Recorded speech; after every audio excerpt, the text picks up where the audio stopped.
절에서 50절을 봤습니다. 누가복음 9장 37절에서 50절을 우리 다 같이 읽음으로 봤습니다. 시작. 이튿날 산에서 내려오시니 큰 무리가 맞을세 무리 중에 한 사람이 소리질러 이르되 선생님 청컨대 내 아들을 돌보아 주옵소서. 이는 내 외아들이니이다. 귀신이 그를 잡아 갑자기 부르짖게 하고 경련을 일으켜 거품을 흘리게 하며 몹시 상하게 하고야 겨우 떠나가나이다. 당신의 제자들에게 내쫓아 주기를 구하였으나 그들이 능히 못하더이다. 예수께서 대답하여 이르시되 믿음이 없고 패역한 세대여 내가 얼마나 너희와 함께 있으며 너희에게 참으리요. 내 아들을 이리로 데리고 오라 하시니 올 때에 귀신이 그를 거꾸러뜨리고 심한 경련을 일으키게 하는지라. 예수께서 더러운 귀신을 꾸짖으시고 아이를 낳게 하사 그 아버지에게 도로 주시니 사람들이 다 하나님의 위엄에 놀라니라. 그들이 다 그 행하시는 모든 일을 놀랍게 여길세. 예수께서 제자들에게 이르시되 이 말을 너희 귀에 담아두라. 인자가 장차 사람들의 손에 넘겨지리라 하시되 그들이 이 말씀을 알지 못하니 이는 그들로 깨닫지 못하게 숨긴 바 되었음이라. 또 그들은 이 말씀을 묻기도 두려워하더라. 제자 중에서 누가 크냐는 변론이 일어나니 예수께서 그 마음에 변론하는 것을 아시고 어린아이 하나를 데려다가 자기 곁에 세우시고 그들에게 이르시되 누구든지 내 이름으로 이런 어린 아이를 영접하면 곧 나를 영접함이요 또 누구든지 나를 영접하면 곧 나를 보내신 이를 영접함이라. 너희 모든 사람 중에 가장 작은 그가 큰 자니라. 요한이 여짜오되 주여 어떤 사람이 주의 이름으로 귀신을 내쫓는 것을 우리가 보고 우리와 함께 따르지 아니하므로 금하였나이다. 예수께서 이르시되 금하지 말라. 너희를 반대하지 않는 자는 너희를 위하는 자니라 하시니라. 아멘. 변화산 위의 산상과 변화산 아래의 산하가 이렇게 다릅니다. 변화산에서는 예수님의 모습이 변형되시고요. 그의 옷이 희기가 그지할 수 없을 정도로 희어졌고요. 모세가 나타나고 엘리야가 나타나 삼자가 출애굽, 엑소더스, 예수님의 죽으심에 대해서 의논을 하는 가운데 황홀한 장면이 펼쳐지는데요. 그 산 아래에서는 정말로 아비규환인 상황이 펼쳐지고 있습니다. 그리하여 제자들은 세 명의 제자들은 이 변화산의 신비를 체험한 이후에 산하로 내려가고 싶은 마음이 없었던 거예요. 산상에 있기를 소원합니다. 거기에 예수님과 모세와 엘리야를 위한 초막셋을 짓고 황홀한 생활을 하고 싶었습니다. 그러나 예수님께서는 다시 현실 세계로 내려오십니다. 현실 세계로 내려왔더니 큰 무리가 예수님을 맞이하고 그 무리 중에 한 사람이 정말 그 환영의 인파의 환영 소리와 어울리지 않는 큰 괴성을 소리를 지르면서 말합니다. 선생님 청컨대 내 아들을 돌보아 주옵소서. 이는 내 아들이니이다. 귀신이 그를 잡아 갑자기 부르짖게 하고 경련을 일으켜 거품을 흘리게 하며 몹시 상하게 하고야 겨우 떠나가나이다. 당신의 제자들에게 내쫓아 주기를 구하였으나 그들이 능히 못하더이다. 제자들은 이미 귀신을 제어할 능력을 예수님께 받았습니다. 그런데 왜 실패를 합니까? 이 귀신이 특수하였거나 예외적일 수 있습니다. 공관복음, 마태복음이나 마가복음에서는 이 산하에 있었던 9 제자들이 이미 귀신을 제어할 능력을 받았음에도 불구하고 실패한 원인을 따로따로 알려주고 있습니다. 마태복음에 의하면 믿음이 작은 까닭이 이와 같은 실패의 원인이었다고 말하고요. 마가복음을 가면 기도 외에는 다른 것으로는 이런 종류가 나갈 수 없다. 그렇게 원인을 말합니다. 마가복음에 의하면 이 귀신이 특수하였고 예외적인 귀신이라 봐요.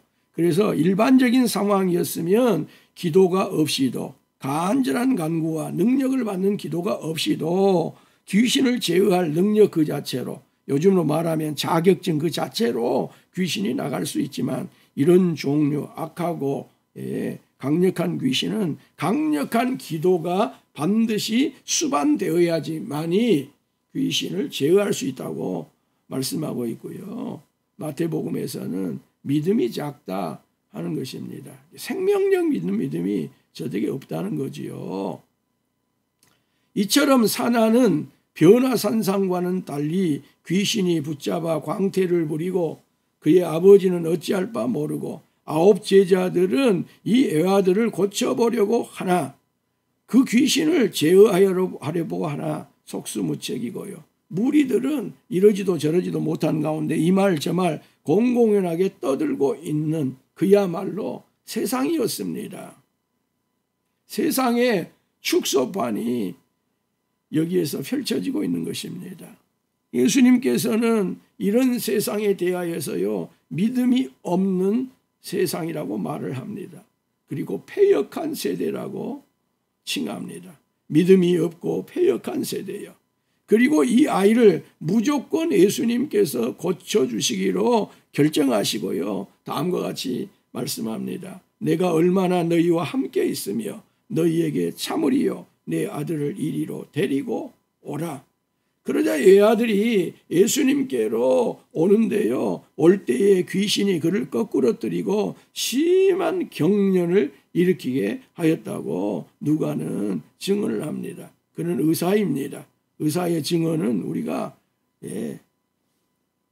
그대로 받아들여도 됩니다. 여기 거꾸러뜨림이라고 하는 것은 권투 선수가 상대방을 주먹으로 가격을 하여서 상대방을 다운시킨 것과 같은 표현입니다.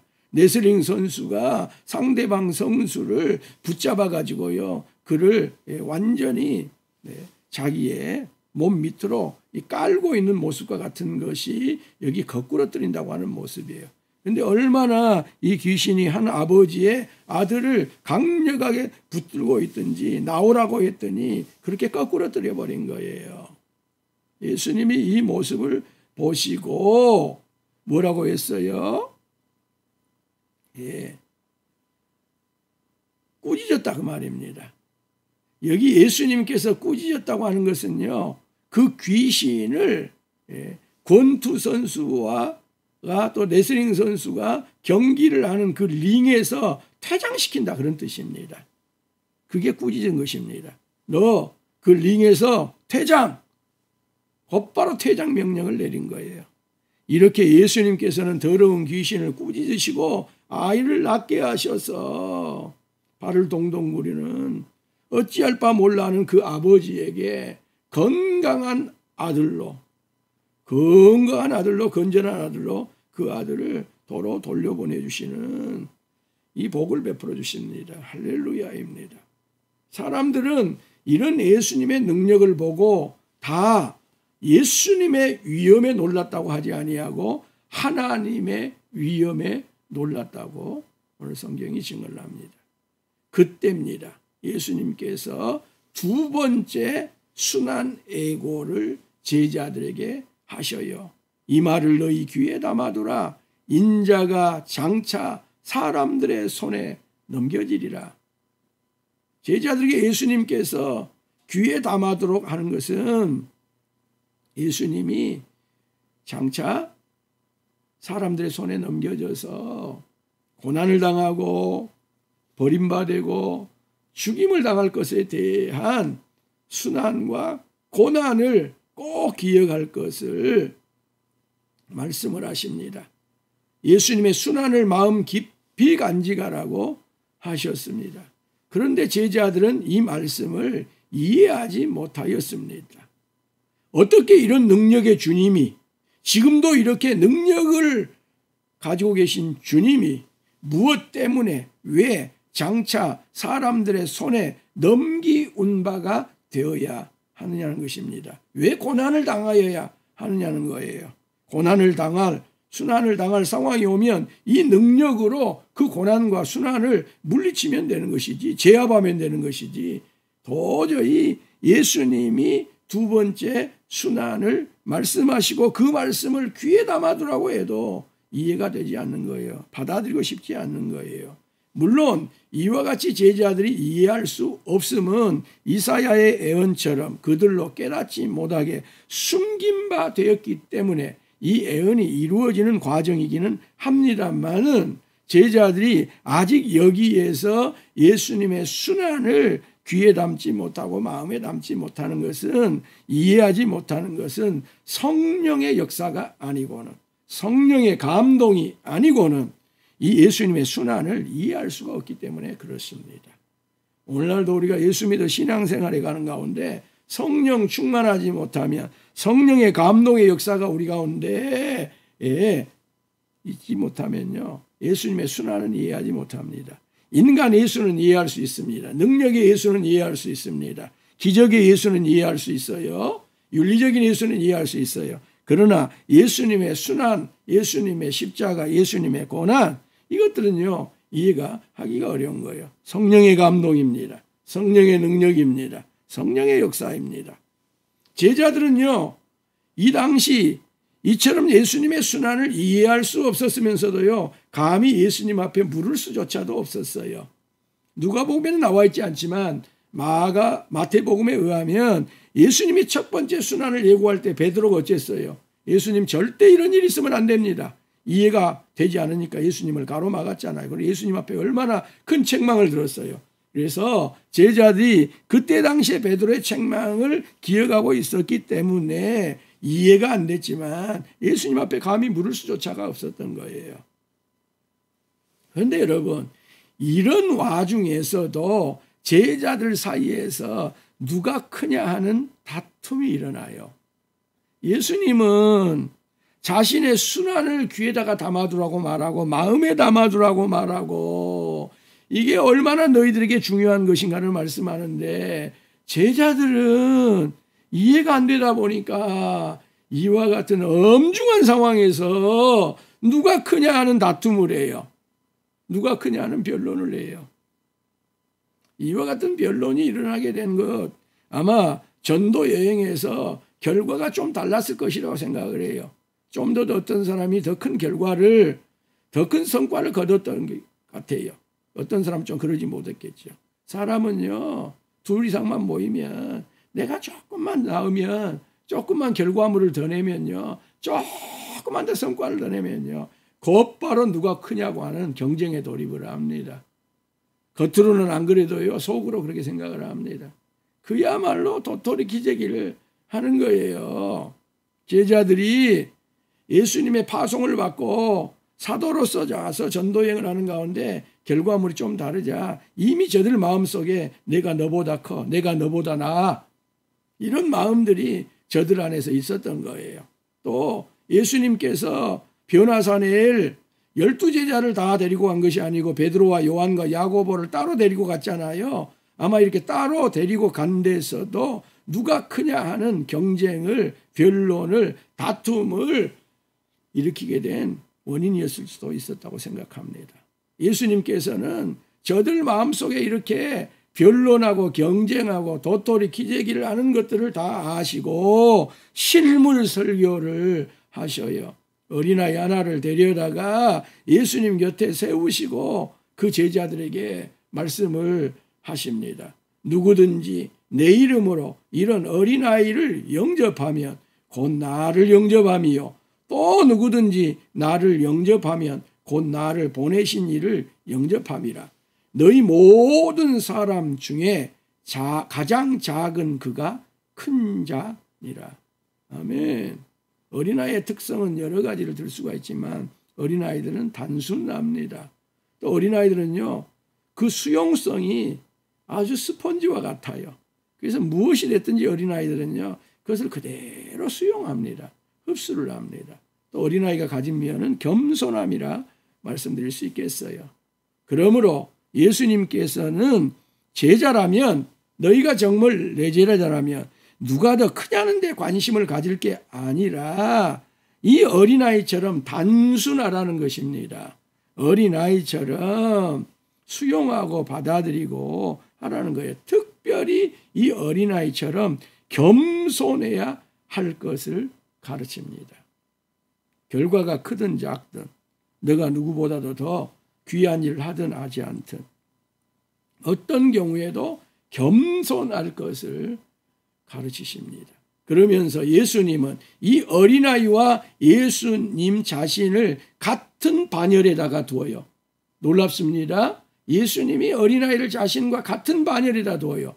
심지어요, 예수님은 이 어린아이와 하나님을 같은 반열에다가 둡니다. 그래서 어린아이를 영접하는 것이 나를 영접하는 것이고 나를 영접하는 것이 어린아이를 영접하는 것이라고 말씀을 예수님이 하신 거예요. 그리고 가장 작은 자가 큰 자라고 말씀을 합니다. 누가 큰 자라고요? 가장 작은 자입니다. 가장 겸손한 자가, 자기를 끝까지 낮추는 자가, 자신을 말석에다 두는 자가 큰 자라는 거예요. 그런 면에서 우리는요, 교회에서 어떤 일을 하든지 간에 이 자세가 중요합니다. 그러면 여러분 때로는요, 맨 뒤에도 한번 앉아보시기를 바랍니다. 이건 굉장히 중요한 것입니다. 가장 작은 자가 큰 자라는 거예요. 특별히 세상에서는요, 늘 말석에 앉기를 좋아하십시오. 앞에 앉았다가는요, 더 큰 사람이 오면 그 자리를 물려줘야 됩니다. 가장 작은 자가 큰 자입니다. 그런데 예수님이 가장 작은 자가 또 가장 큰 자니라 그렇게는 말씀 안 해요. 왜요? 사람의 속성을 너무 잘 알고 있어요. 가장 작은 자가 가장 큰 자라고 하면 그 큰 자 중에서 누가 진짜 가장 큰 자를 가지고 또 경쟁을 해요. 또 변론을 합니다. 또 다툽니다. 그래서 우리 주님은 가장 작은 자가 가장 큰 자라고 말씀하지 아니하시고 가장 작은 자가 큰 자라고 말씀을 하고 계십니다. 이때요, 요한이 예수님께 또 물어요. 주여, 어떤 사람이 주의 이름으로 귀신을 내쫓는 것을 우리가 보고 우리와 함께 따르지 아니하므로 금하였나이다.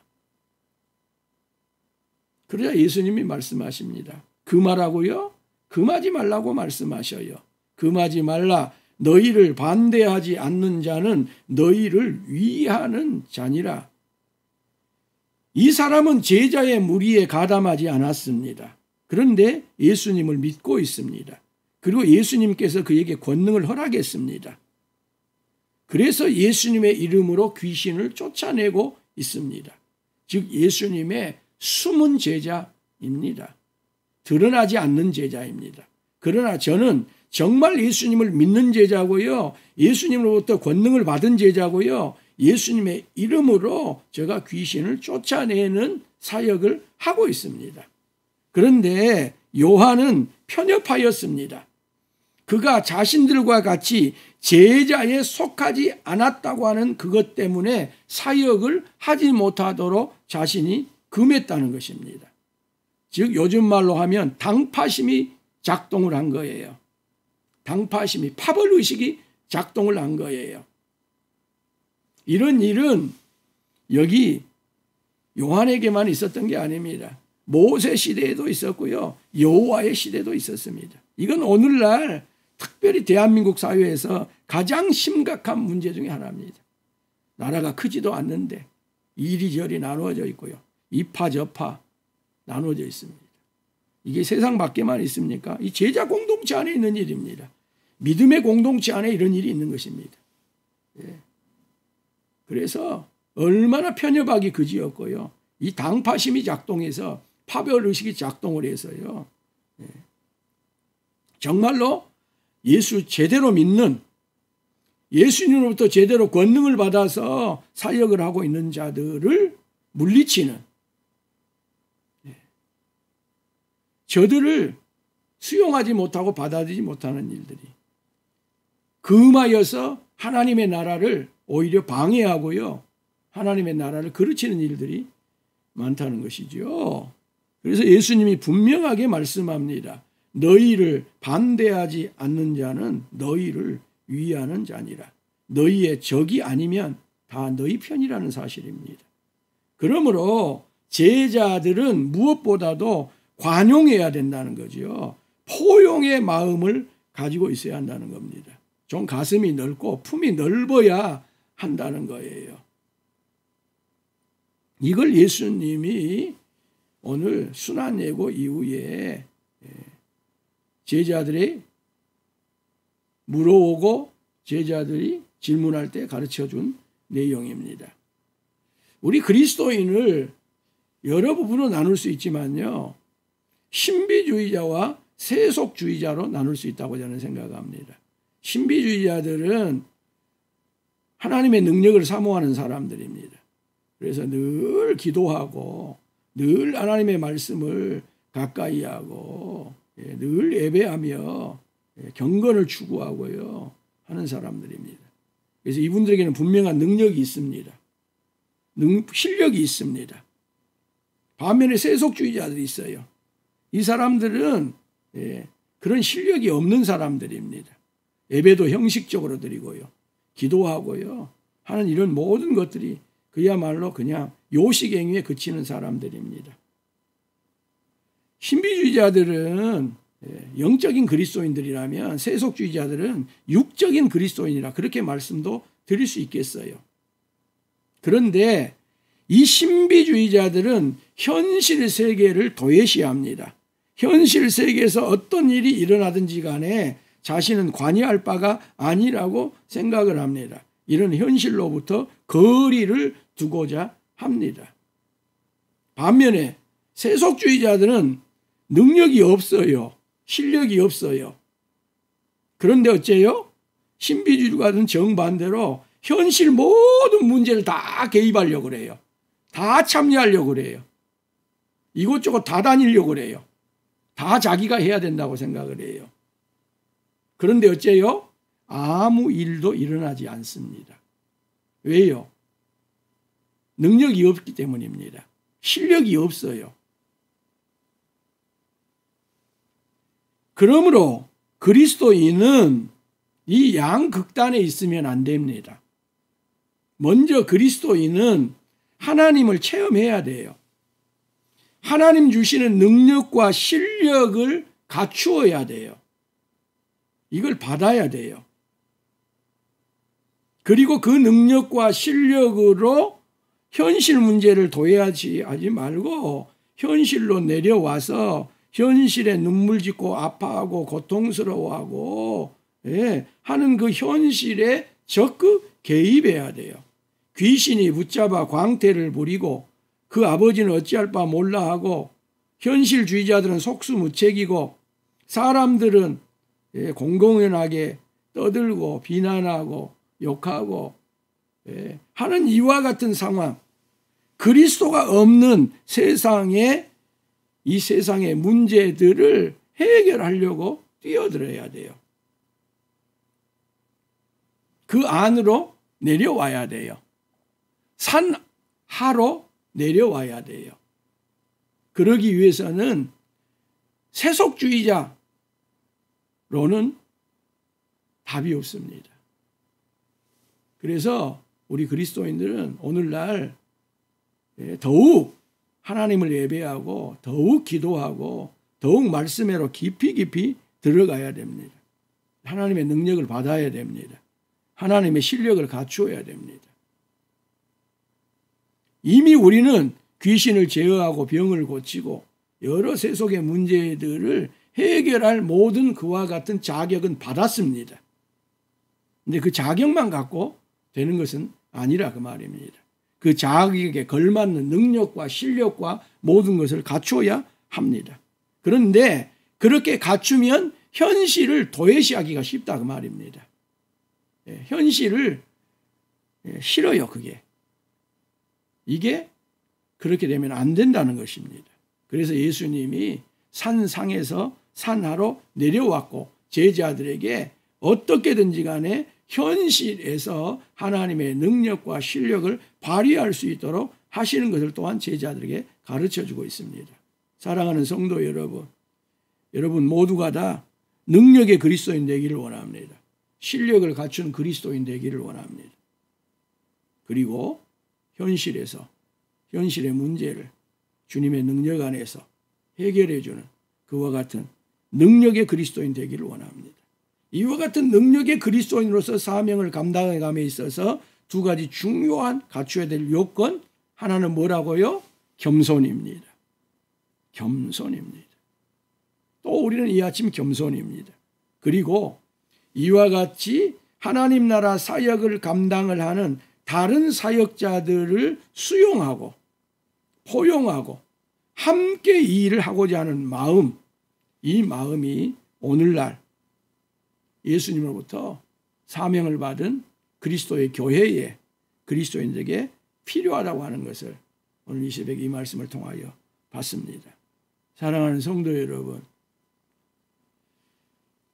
예수님으로부터 능력을 받는 그리스도인 되시기를 바랍니다. 실력을 받는 그리스도인 되기를 바랍니다.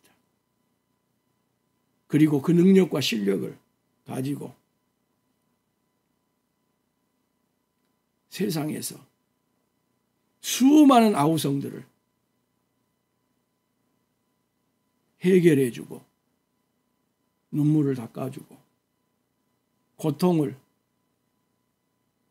치유해주는 그와 같은 교회, 영화묵교회, 그와 같은 성도, 영화묵교회 성도, 이 새벽 성도들 우리 함께 되기를 원하고요. 어떤 경우에도 겸손하고 또 겸손합시다. 또 함께하는 다른 성도들, 사역자들을 수용하고 포용하고 인정하며 함께 그 사명 감당해 갑시다. 기도하겠습니다. 하나님 우리 아버지,